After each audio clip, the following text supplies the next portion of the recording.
आप सबके प्रणाम। हम डॉक्टर अर्चना पांडे गोधन के अवसर पर एगो गीत प्रस्तुत करतनी। अच्छा लगी तो जरूर लाइक करब, शेयर करब, आपन प्रतिक्रिया भी बताएब। सुनी। गोड़ तोरे लागिले दुजिया के चनवा, जनी रे उगुना चंदा भरिया गहनवा, जनी रे उगुना चंदा भरिया गहनवा, जनी रे उगना।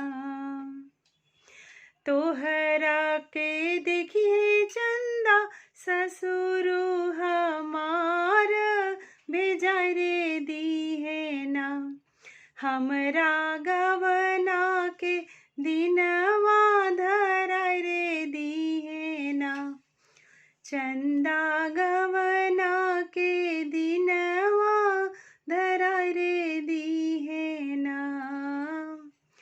गोड़ तोरे लागिले दुजिया के चनवा, जनी रे उगुना चंदा भरिया गहनवा, जनी रे उगना।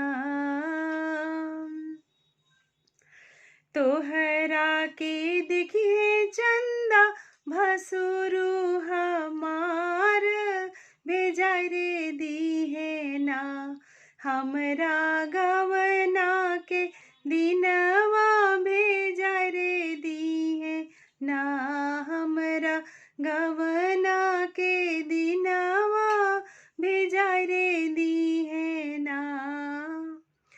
गोड़ तोरे लागिले दुजिया के चनवा, जनी रे उगना चंदा भरिया गहनवा, जनी रे उगना।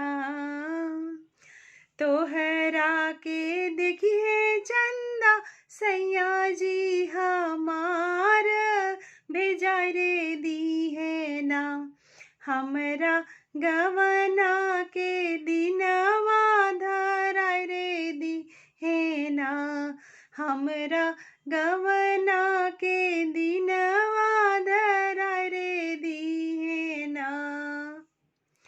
गोड़ तोरे लागिले दुजिया के चनवा, जनी रे उगना गोड़ तोरे लागिले दुजिया के चनवा, जनी रे उगना चंदा